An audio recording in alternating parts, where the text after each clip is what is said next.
Bonjour chers élèves, j'espère que vous allez bien. Alors aujourd'hui, on va consacrer cette vidéo à l'étude des personnages principaux de la boîte à merveilles. On va commencer par Sidi Mohamed, qui est à la fois le personnage principal et le narrateur dans ce roman. Alors qui est Sidi Mohamed? Il s'agit d'un enfant âgé de 6 ans qui souffre de la solitude, comme on a vu l'autre fois dans l'analyse de l'incipit. Il est seul, c'est un enfant seul et qui essaye de capturer un moineau pour qu'il devienne son compagnon. C'est un enfant rêveur dans la mesure où il parle à des objets. Il a l'impression que les objets lui parlent, lui racontent des histoires, que les objets se transforment en princesse, en prince, en chérubin, etc. C'est un enfant qui va à l'école coranique en Msite pour apprendre à psalmodier le Coran, mais je dois dire qu'il n'aime pas réellement le Msite à cause du frère, et on aura l'occasion de découvrir le profil du frère. Sidi Mohamed vit en compagnie de sa mère Lella Zoubida et de son père Ma'alem Abdeslam dans la maison de la voyante. Voilà pour le personnage de Sidi Mohamed. Passons maintenant à sa maman. La maman, comme je viens de le dire tout à l'heure, s'appelle Lella Zoubida.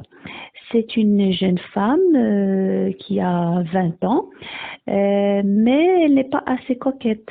Sidi Mohamed l'a décrit comme une jeune femme, mais elle donne peu d'importance à son aspect physique. Elle se maquille pas, elle porte pas vraiment de belles robes. Au contraire, elle s'ingénie à paraître plus vieille. Elle veut paraître plus vieille. C'est une femme qui est bavarde. Il dit elle bavarde trop et elle prie peu, contrairement à son père. Elle passe son temps à parler avec ses voisines ou avec son amie Laïcha, avec laquelle elle partage beaucoup de secrets. C'est une femme aussi superstitieuse parce qu'à chaque fois qu'elle rencontre des problèmes d'ordre personnel, d'ordre financier, lorsque son fils tombe malade, elle se dit que ce sont les envieux qui sont responsables de cette peine, de ce chagrin ou bien de ce malheur. Elle dit que aussi c'est à cause du mauvais œil. C'est pour cela qu'à chaque fois qu'elle rencontre des problèmes, elle court chez les frères ou bien vers les mausolées parce qu'elle estime que ce sont ces saints-là qui peuvent réellement remédier à tous ces problèmes. On a encore un autre personnage qui est le père et qui s'appelle Ma'alem Abdeslam. Ma'alem Abdeslam, il frise la quarantaine, ça veut dire il a presque 40 ans.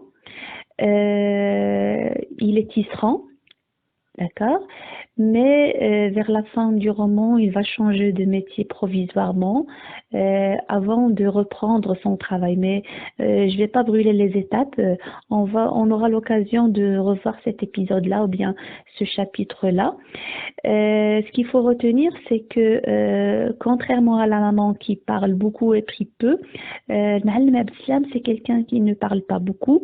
C'est quelqu'un qui est vraiment croyant. C'est quelqu'un qui est raisonnable, contrairement à la maman qui est émotive, qui est impulsive aussi. Elle réagit elle réagit sans penser aux conséquences, voilà. Il fait beaucoup de sacrifices pour sa petite famille. C'est un bon papa et un bon époux. C'est quelqu'un qui est à l'écoute, c'est quelqu'un qui est attentionné, qui joue avec son enfant, etc. Il y a aussi Lella Aïcha. Lella Aïcha, c'est l'amie fidèle ou bien l'amie intime de Lella Zoubida. Ils sont presque inséparables.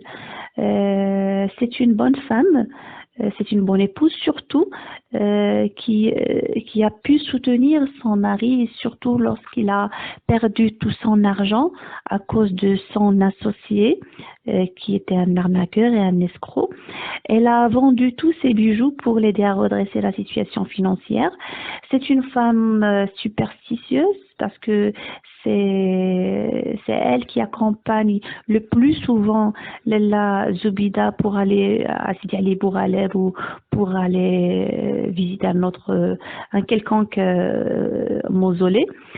C'est une femme patiente aussi. On aura l'occasion de découvrir cet aspect de ce personnage. Il y a le Fqih. Le Fqih, c'est un homme maigre, méchant, hostile, et il est tout le temps en colère, tout le temps grincheux. Il passe son temps à réprimander, à faire des reproches aux enfants, voire à les punir, et il les tabasse ou bien il les frappe avec sa baguette de cognacier. Il passe son temps à somnoler ou bien à modifier telle ou telle prononciation. Il aide, à vrai dire, les enfants à psalmodier, à apprendre le Coran, mais il utilise surtout le châtiment corporel et physique, et c'est pour cela que Sidi Mohammed et tous les camarades de Sidi Mohammed détestent le Fqih. Mais il va changer à un moment donné, surtout pendant les préparatifs pour la fête de Ashura. Subitement, il va devenir joyeux, heureux, compréhensif, à l'écoute, aimable. Mais on sait très bien que ce changement ne va pas durer, il est éphémère parce que il ne faut pas oublier Moulay Al-Arbi, qui est le mari de Lalla Aïcha. Moulay Al-Arbi lui aussi avait un atelier, mais à un moment donné, il va perdre tout son argent à cause de son associé Abdelkader, qui était un homme malhonnête et il était un escroc. Mais Lalla Aïcha, en bonne épouse, a aidé son mari à redresser la situation financière, et ce, en vendant tous ses bijoux. Mais une fois les choses sont revenues à la norme, Moulay Al-Arbi a épousé une autre femme, ce qui a chagriné Lalla Aïcha. Mais ce mariage ne va pas durer, car Moulay Al-Arbi va divorcer d'avec la fille du coiffeur pour revenir à sa première femme, qui est Lalla Aïcha. Et on va voir ça dans le dénouement de la boîte à merveilles. Il y a Rahma. Rahma, c'est l'une des voisines de Lalla Zoubida. Elle partage la même maison où habite la famille de Sidi Mohammed, à savoir la maison de la voyante. C'est la femme de Abdeslam. Non, je veux dire, c'est la femme de Driss L'Ouad, pardon, de Driss L'Ouad. Ils ont une petite fille qui s'appelle Zineb, que Sidi Mohammed déteste énormément. Ils passent leur temps à se chamailler, à se bagarrer. Ils se détestent mutuellement. À un moment donné, Rahma va se disputer avec la Zoubida à cause du linge, mais ils vont se réconcilier à la suite de la disparition de Zineb. Car un jour, Rahma a été invitée chez un membre de sa famille pour célébrer un baptême. Chemin faisant, elle va perdre sa fille dans les ruelles de Fès. Elle va revenir tout en pleurs. Finalement, ils vont la retrouver. Il y a aussi une autre voisine, c'est Fatma Bziouia, c'est la voisine du palier. Elle partage le même étage de la famille du narrateur. Fatma Bziouia, c'est une femme qui va rendre à un moment donné la mère du narrateur un peu jalouse, surtout quand elle va acheter une lampe à pétrole. Ça va être une invention. C'était une invention à l'époque, et cette lampe à pétrole va susciter la jalousie de Lalla Zoubida, qui va inciter son mari Ma'alem Islam à lui acheter une lampe similaire à celle de sa voisine.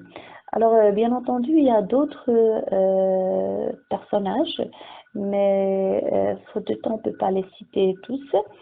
Mais il y a aussi des personnages secondaires dont on peut se passer pour le moment parce que j'estime que ce qui est important, c'est de connaître déjà les personnages principaux et de savoir les liens qui les unissent. Est-ce qu'il y a un lien de parenté, lien de voisinage, etc. Voilà, ça sera tout pour aujourd'hui. Je vous souhaite un bon visionnage et très bon courage et à très bientôt.